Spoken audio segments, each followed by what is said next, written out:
जय हिंद। तो आज हम लोग इस क्लास में न्यू चैप्टर को लेकर चले हैं जिसका नाम है त्रिकोणमिति के कुछ अनुप्रयोग।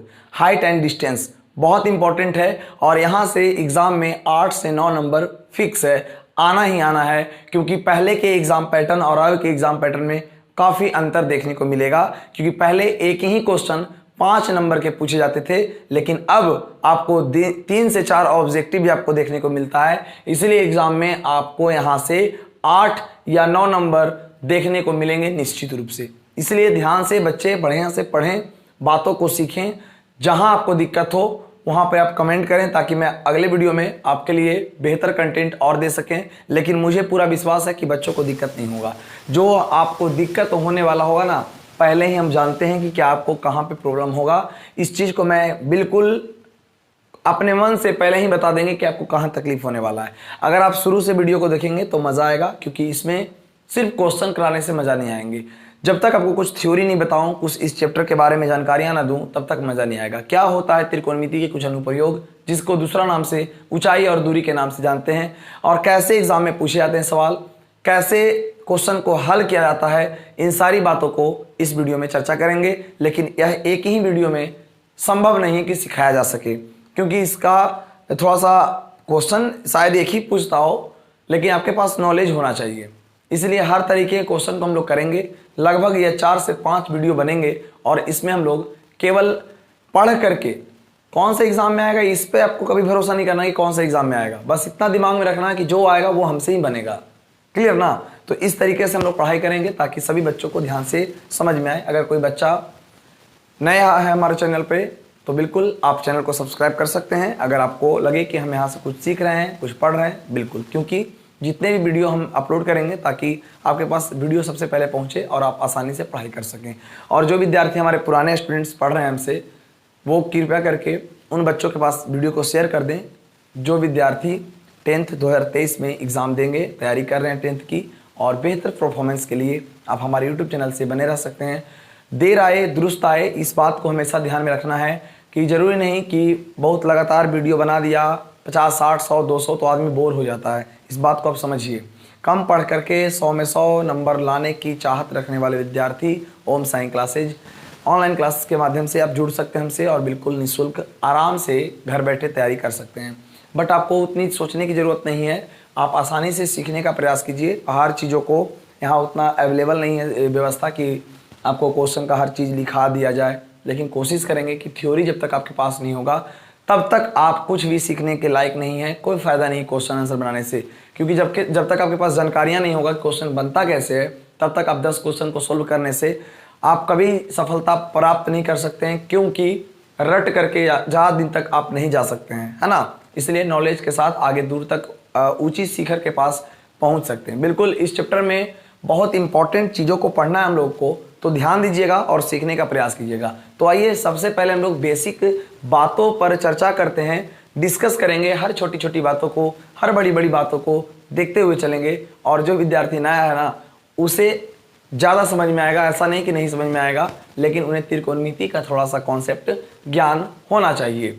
क्लियर? और सब लोग जानते होंगे sine cos tan cosec sec cot, 45 का मान, 30 का मान, 60 का मान, ये त्रिकोणमिति का कुछ रूल आपको पता होना चाहिए। बाकी बिल्कुल यह चैप्टर आपको सबसे आसान लगने वाला है। ऑब्जेक्टिव के लिए भी मैं बताऊंगा कि कैसे क्वेश्चन ऑब्जेक्टिव में सोल्व करेंगे, सब्जेक्टिव में कैसे सोल्व करेंगे, सारी बातों को बताऊंगा, क्योंकि एक ही सवाल 5 नंबर के आपको मिलने वाले हैं। तो आइए बिना देर किए हुए शुरू करते हैं आज की क्लास को और देखते हैं आज का हाइट एंड डिस्टेंस का क्या है बेसिक क्लासेज। जरा समझने का प्रयास करेंगे बारीकी तरीके से। यहाँ समझिएगा थोड़ी सी बातों को। इस चैप्टर का नाम है त्रिकोणमिति के कुछ अनुप्रयोग, जिसको बोलते हैं सम एप्लीकेशन ऑफ ट्रिग्नोमेट्री। याद रखिएगा क्या नाम है, तो त्रिकोणमिति के कुछ अनुप्रयोग, मतलब त्रिकोणमिति का ही प्रयोग मुझे करना है इसमें। बिल्कुल त्रिकोणमिति के प्रयोग से ही इसे बनाया जा सकता है। इसका नाम है सम एप्लीकेशन ऑफ ट्रिग्नोमेट्री। लेकिन देखते हैं कि हर बार लोग इसका ये पूरा नाम ना लेकर के सभी लोग सिर्फ इसे ऊंचाई और दूरी के नाम से जाना जाता है। इसे लोग ऊंचाई और दूरी के नाम से जानते हैं, जिसको हम लोग हाइट एंड डिस्टेंस कहा जाता है। याद रखिएगा, हाइट एंड डिस्टेंस कहते हैं हम लोग। और यह एक क्वेश्चन 5 अंक के यहाँ से फिक्स है। इसको 5 मार्क्स का एक सवाल आएंगे और 5 मार्क्स का एक सवाल यहाँ से फिक्स होगा, और आपका शेष 3 या 4 3 या 4 ऑब्जेक्टिव आपको मिलेंगे, जबकि इससे पहले आपको कभी नहीं मिलता था। ये 2 से 3 साल से शुरू कर दिया है ऑब्जेक्टिव पूछना, लेकिन अब जानते हो कि 100 नंबर का ऑब्जेक्टिव बढ़ गया है, इसलिए यहाँ पर ज़्यादा ऑब्जेक्टिव की संख्या बढ़ने के कारण 3 या 4 ऑब्जेक्टिव पूछ ही देते हैं। इसमें कुछ प्रमुख बिंदुओं पर आपको ध्यान देना है, जैसे आपको क्षैतिज तल क्या हुआ, क्षैतिज रेखा क्या हुआ, दृष्टि रेखा क्या हुआ, है ना, क्षैतिज दृष्टि क्या हुआ, उन्नयन कोण क्या हुआ, अवनमन कोण क्या हुआ, ये सब जानकारी आपको होना चाहिए। त्रिकोणमिति के कुछ अनुप्रयोग को पढ़ने से क्या फ़ायदे हैं, इन चीज़ों को जानना है। इसके त्रिकोणमिति को पढ़ने से उपयोग क्या क्या उपयोग होंगे, है ना, हर चीज़ों को अब जब तक आप जानेंगे नहीं बारीकी तरीके से मज़ा नहीं आएगा। देखिए मैंने यहाँ पे कुछ बातों को लिख दिया है ताकि आपको समझाने में सुविधा हो और ज़्यादा बात हमारा समय नष्ट ना हो। कुछ बिंदु दिए गए हैं जिसमें एक तो डेफिनेशन दिया गया है, परिभाषाएं हैं, कुछ परिभाषा नहीं, याद रखना हमेशा कि आज के बाद ऊंचाई और दूरी में केवल समकोण त्रिभुज का खेल होगा। समकोण त्रिभुज के अलावा किसी भी अन्य त्रिभुज में हम लोग नहीं चलेंगे। यानी ऊंचाई और दूरी का परिभाषा ही हो जाता है कि किसी समकोण त्रिभुज में कोण के द्वारा, है ना, ऊंचाई और दूरी में प्राप्त संबंध को ऊंचाई और दूरी कहते हैं। याद रखेंगे कि किसे कहेंगे ऊंचाई और दूरी, तो किसी समकोण त्रिभुज में कोण के द्वारा, किसी समकोण त्रिभुज में कोण के द्वारा उसके ऊंचाई और कोण, ध्यान दीजिए, ऊंचाई और दूरी के बीच प्राप्त संबंध को ही क्या कहते हैं, ऊंचाई और दूरी कहते हैं। यानी कि कोई भी समकोण त्रिभुज में कोण के द्वारा चलना है, आपको बताना है कितना ऊंचा है कितना दूरी है, इसी से प्राप्त संबंध को क्या कहेंगे, ऊंचाई और दूरी कहेंगे। यानी किसी समकोण त्रिभुज में कोण के द्वारा ऊंचाई और दूरी में प्राप्त संबंध को क्या कहेंगे, ऊंचाई और दूरी कहेंगे। ऊंचाई और दूरी को हम लोग क्या बोलते हैं, त्रिकोणमिति के कुछ अनुप्रयोग के नाम से जाना जाता है। जबकि आपकी किताब अगर देखेंगे आप तो आपको किताब में यही मिलेगा, त्रिकोणमिति के कुछ अनुप्रयोग। उसके बाद आपको जानना है यहाँ पर क्षैतिज तल क्या होते हैं। तो आप जानते होंगे कि क्षैतिज तल क्या होता है। जैसे आप जहाँ पे आप खड़े हैं, जिस प्लेन पे खड़े हैं वो हमारा तल है, और वो क्षैतिज तल होता है। वैसा वैसा तल आप बहुत जगह खींच सकते हैं, इसलिए यहाँ कहा गया है पृथ्वी के समांतर खींची गई तल को क्षैतिज तल कहते हैं। जैसे अगर आप बेंच पर बैठते हैं तो वो बेंच भी आपके लिए क्षैतिज तल होता है, क्योंकि वह पृथ्वी के समांतर है। मैंने कहा कि पृथ्वी के समांतर खींची गई तल को क्षैतिज तल कहते हैं। जैसे आप चौकी, पलंग या फिर किसी बिल्डिंग की बात की जाए तो उसका फर्श जो होता है ना, वो सब क्षैतिज तल उसे हम मानते हैं। क्यों? क्योंकि वह क्षैतिज तल पृथ्वी के समांतर है। आई होप आप हमारी बातों को समझ गए होंगे। आगे है वह क्षैतिज रेखा। कुछ नहीं है, जिसको क्षैतिज तल का परिभाषा याद होगा उसी लड़के को क्षैतिज रेखा का परिभाषा याद होगा। एक बार फिर से जान लीजिए क्षैतिज तल क्या है। कहता है पृथ्वी के समांतर खींची गई तल को क्षैतिज तल कहते हैं। जैसे मैंने कहा ये पृथ्वी है ना, और यहाँ पर एक चौकी लगा दिया जाए तो ये भी आपका क्षैतिज तल ही होगा। नीचे के अनुसार ऊपर वाला भी क्षैतिज तल होगा, इस बात को ध्यान रखेंगे। अगला है वो क्षैतिज रेखा। कहता है क्षैतिज तल के समांतर खींची गई रेखा को क्षैतिज रेखा कहते हैं। अब जैसे सिंपल सी बात, पृथ्वी है, ये पृथ्वी के समांतर जो भी तल हमें मिलेगा वो सब के सब क्षैतिज तल होंगे, और इसके समांतर जितने भी लाइन खींचेंगे ये सारे लाइन हमारा कैसा लाइन होगा, तो क्षैतिज रेखा होगा, हॉरिजॉन्टल लाइन होंगे। बात समझ में आ गया होगा। क्षैतिज तल किसे कहेंगे, तो पृथ्वी के समांतर खींची गई तल को क्षैतिज तल कहेंगे, और उसी तल के समांतर अगर कोई रेखा खींच देंगे उसे क्षैतिज रेखा कहेंगे। ओके, तब लास्ट वाला पॉइंट ध्यान दीजिएगा, क्षैतिज दृष्टि एक दूसरे से लिंक किया हुआ बात है। जब तक आपको क्षैतिज तल पता नहीं होगा, क्षैतिज रेखा नहीं पता होगा, तब तक आप दृष्टि रेखा नहीं बता पाएंगे। क्षैतिज दृष्टि क्या होता है देखिए ध्यान से, हॉरिजॉन्टल साइड। कहता है पृथ्वी के समांतर देखी गई दृष्टि को क्षैतिज दृष्टि कहते हैं। जैसे ध्यान दीजिएगा थोड़ा सा, जैसे मैंने कहा कि यहां पर कोई आदमी खड़ा है, ठीक है, ये तल पर कोई आदमी खड़ा है और ये पृथ्वी है ये, ठीक है ना। तो पृथ्वी के समांतर देखिए ध्यान से, यहां लिखा हुआ है पृथ्वी के समांतर देखी गई दृष्टि को, ये पोल है, ये पोल है, और ये यहां से सामने देख रहा है, ये व्यक्ति एकदम सामने देख रहा है। तो ये सीधा देखा है ना, वो सीधा क्या देखा है, तो ये सीधा धरती है, पृथ्वी के समांतर देखा है, और पृथ्वी के समांतर देखी गई दृष्टि को क्षैतिज दृष्टि कहते हैं। अभी बातें आपको अच्छे तरीके से समझ में आ गया होगा। लिखने का टेंशन नहीं लेना, इसीलिए तो लिख दिया हूं कि समझाऊंगा ज़्यादा, लिख लीजिएगा आप स्क्रीनशॉट करके। एक बार पहले फिर से समझ लो मेरी बातों को कि मैं बोलूंगा क्षैतिज तल किसे कहोगे तो पृथ्वी के समांतर खींची गई तल को क्षैतिज तल कहते हैं।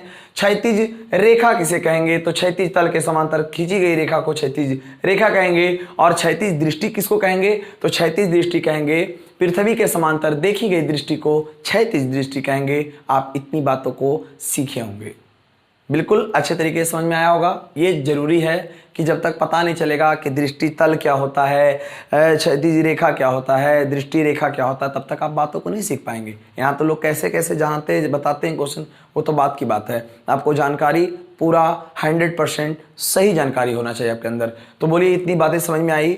उसके बाद हम लोग आगे की परिभाषाओं को देखेंगे। पहले जल्दी से इसे स्क्रीनशॉट कर लीजिए या फिर इसे नोट कर लीजिए जल्दी से फास्ट।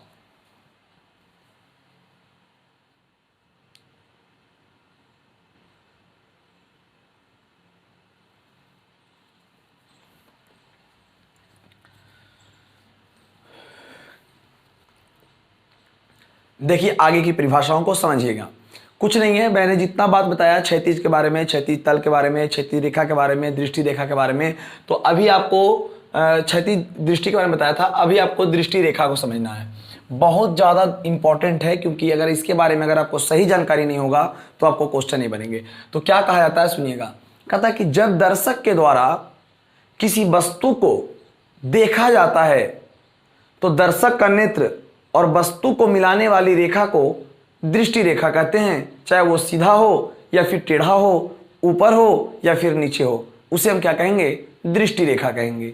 जब किसी वस्तु को दर्शक के द्वारा देखा जाता है तो दर्शक का नेत्र, देखने वाले का आंख और जिसको देख रहे हैं उस वस्तु के बीच की कुछ डिस्टेंस होगी, उसको मिलाने वाली रेखाखंड को क्या कहेंगे हम लोग दृष्टि रेखा कहेंगे। इसी चीज को आपको मैं समझाता हूं फिगर के माध्यम से। जैसे कहता है जब दर्शक के द्वारा किसी वस्तु को देखा जाता है तो दर्शक का नेत्र और वस्तु को मिलाने वाली रेखा को दृष्टि रेखा कहते हैं। मतलब जब कोई दर्शक मतलब देखने वाला व्यक्ति, जैसे मैंने कहा कि एक व्यक्ति है मेरे पास, ठीक है, और कोई पे वस्तु रखा हुआ है, इसको यह आदमी इसको देखा, इसको ये देखा, तो ये वस्तु है और इसको ये देखा, तो कहता दर्शक का नेत्र और वस्तु को मिलाने वाली रेखा को ही, इसी को कहा जाता है दृष्टि रेखा कहा जाता है। और यह कोई जरूरी नहीं है कि मनुष्य दर्शक केवल ऊपर की ओर देखता है, वो नीचे देख सकता है, सामने देख सकता है ना। तो वो सारी की सारी क्या कहलाती है दृष्टि रेखा कहलाती है। इस फिगर को बना लीजिएगा, इसको लिखने के बाद इस फिगर को बना लेंगे। आगे समझिए, फिर आता है मेन, एक बार समझ लो फिर से।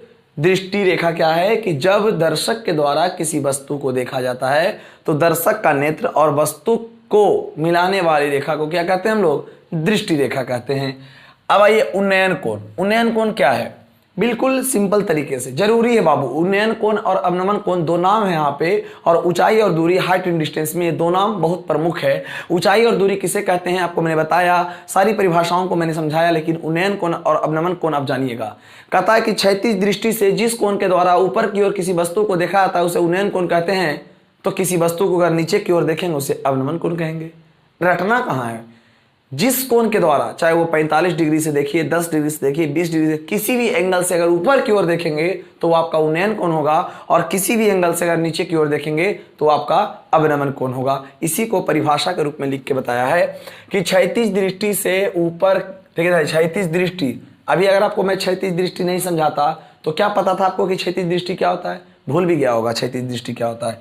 अरे क्षैतिज दृष्टि होता है कि जब कोई व्यक्ति खड़ा रहे जमीन पर और वो सामने देखे, उसे क्षैतिज दृष्टि कहते हैं। जबकि क्षैतिज दृष्टि के बाद आप दृष्टि रेखा पढ़ें तो दृष्टि रेखा जैसे तैसे भी हो सकता है, अर्थात क्षैतिज दृष्टि को दृष्टि रेखा कहा जा सकता है। चलिए, कहा क्षैतिज दृष्टि से ऊपर, मतलब ये व्यक्ति जो ऐसे है अगर ऊपर की ओर देखे तो ये हमारा उन्नयन कोण हो जाएगा। ये हमारा क्या हो जाएगा, उन्नयन कोण हो जाएगा। तो एक बार परिभाषा में मिला देता हूं, क्षैतिज दृष्टि से ऊपर जिस कोण के द्वारा किसी वस्तु को देखा जाता है उसे हम लोग अवनमन कोण उसे हम लोग उन्नयन कोण कहते हैं। फिर सुनिएगा, क्षैतिज दृष्टि से जिस कोण के द्वारा ऊपर की ओर किसी वस्तु को देखा जाता है उसे हम उन्नयन कोण कहते हैं। अब अगला समझना, अवनमन कोण। बिल्कुल यही परिभाषा बोलेंगे कि क्षैतिज दृष्टि से नीचे की ओर जिस कोण के द्वारा हम देखते हैं उसे हम क्या कहेंगे, अवनमन कोण कहेंगे। एक बार मिला लोगे, कहता है क्षैतिज दृष्टि से नीचे जिस कोण के द्वारा किसी वस्तु को देखा जाता है उसे हम लोग अवनमन कोण कहते हैं। बिल्कुल क्लियर शब्दों में आपने समझा कि ऊपर देखेंगे तो हो जाएगा उन्नयन कोण और नीचे देखेंगे तो हो जाएगा अवनमन कोण। लेकिन एक क्राइटेरिया है, एक सीमा है कि आप क्षैतिज दृष्टि मतलब ये सामने है, इस सामने से ही ऊपर देखिएगा तब आपकी गिनती होगी उन्नयन कोण में, और इस सामने से ही अगर आप नीचे देखेंगे तो आपका अवनमन कोण होगा। और इसी सामने को हम लोग क्या कहते हैं, दृष्टि रेखा कहते हैं। क्या कहते हैं, दृष्टि रेखा कहते हैं, या तो फिर क्षैतिज रेखा कहते हैं, क्षैतिज दृष्टि कहते हैं। एक ही बात है, अभी क्या बोला मैंने कि दृष्टि रेखा को क्षैतिज दृष्टि भी कह सकते हैं, क्षैतिज दृष्टि भी कहा जा सकता है, बिल्कुल, क्योंकि दोनों तो एक ही बात है। लेकिन आपको जब भी उन्नयन कोण या अवनमन कोण पता करना हो तो क्षैतिज दृष्टि रेखा से ऊपर अगर हम देखेंगे तो उन्नयन कोण, नीचे देखेंगे तो अवनमन कोण होगा। ये फिगर आपके लिए जरूरी है। यही है क्षैतिज दृष्टि रेखा, और ऊपर की ओर देखेंगे तो उन्नयन कोण होगा, जबकि नीचे की ओर देखेंगे तो अवनमन कोण होगा। हालांकि आपको याद कर लेना है कि अगर एक ही फिगर में उन्नयन कोण और अवनमन कोण के बारे में जिक्र करा जाए तो आप याद रखिएगा कि उन्नयन कोण और अवनमन कोण आपस में बराबर होते हैं। नोट पॉइंट में लिखना है आपको कि उन्नयन कोण और अवनमन कोण आपस में बराबर होते हैं। मैं लिखवा देता हूँ और बहुत सारी बातों को सीखेंगे कि इसका उपयोग क्या है, क्यों इसको पढ़ा जाता है। उसके बाद हम लोग आगे की बात करेंगे और बिल्कुल इंपॉर्टेंट फैक्ट वाली बातें करेंगे। जल्दी से पहले आप इसे नोट कर लीजिए एक बार।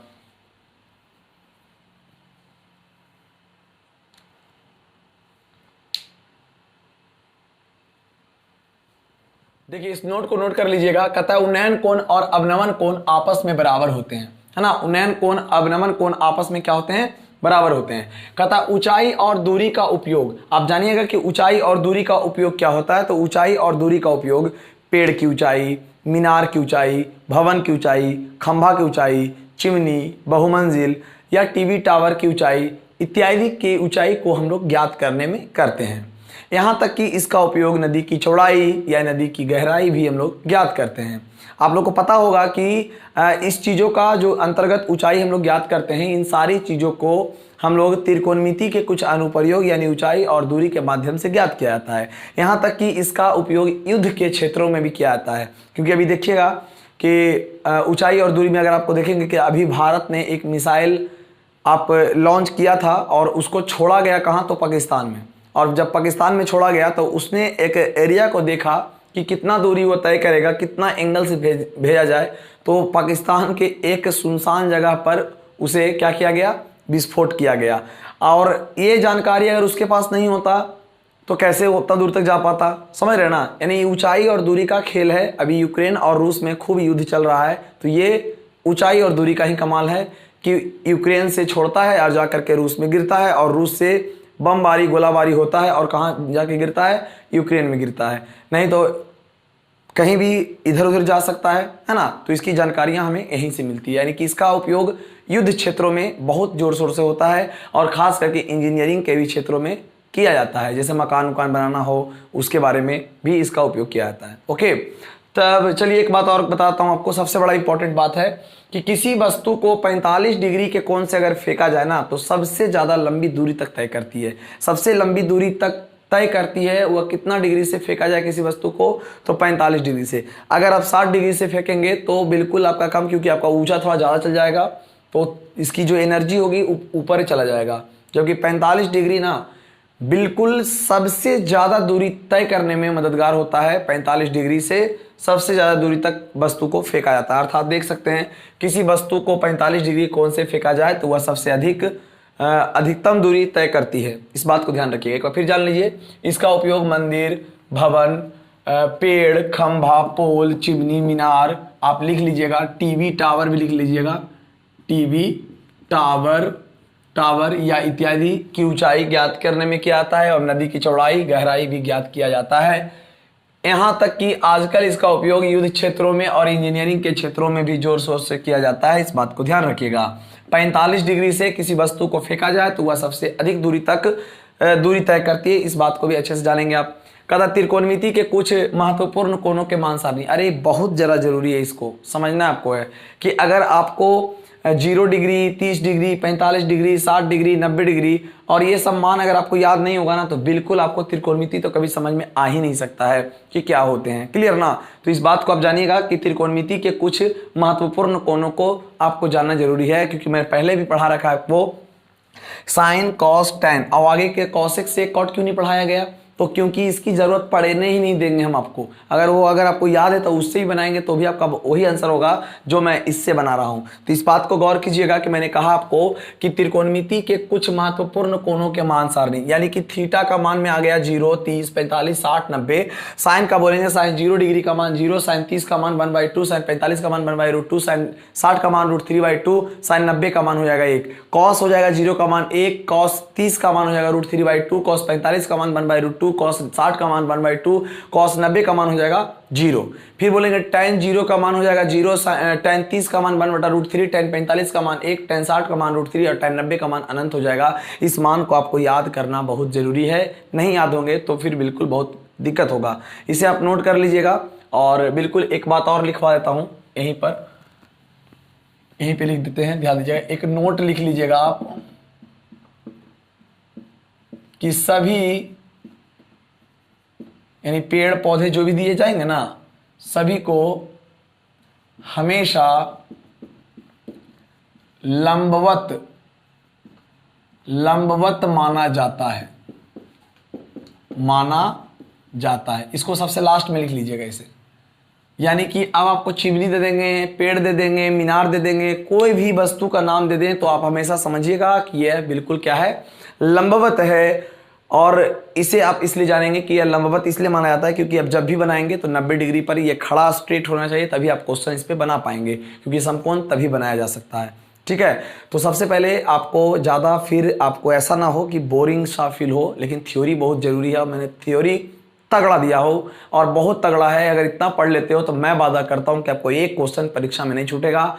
मैं जो बताऊँगा आपको बिल्कुल ध्यान से एक बार पढ़ लेंगे ना तो फिर आपको कभी दोबारा कहीं और पढ़ने की जरूरत नहीं पड़ेगी।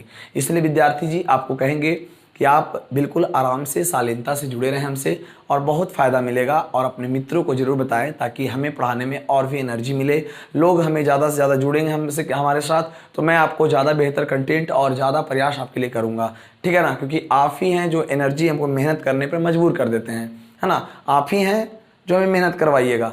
तो हम आपके साथ मेहनत करेंगे और आप हमारे साथ मेहनत कीजिएगा, दोनों का विकास होगा। ऐसा नहीं कि सिर्फ आपका विकास होगा, हमारा भी विकास होगा और आपका भी विकास होगा, और तरक्की इतनी ऊंची ले जाएंगे जितना लोग देखता होगा ख्वाब।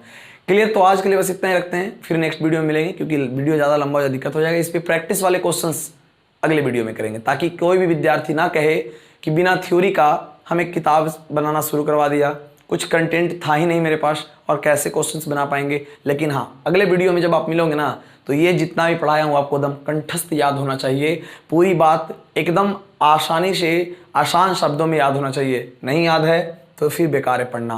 क्लियर? तो आज के लिए बस इतना ही, मिलेंगे नेक्स्ट वीडियो में। जय हिंद।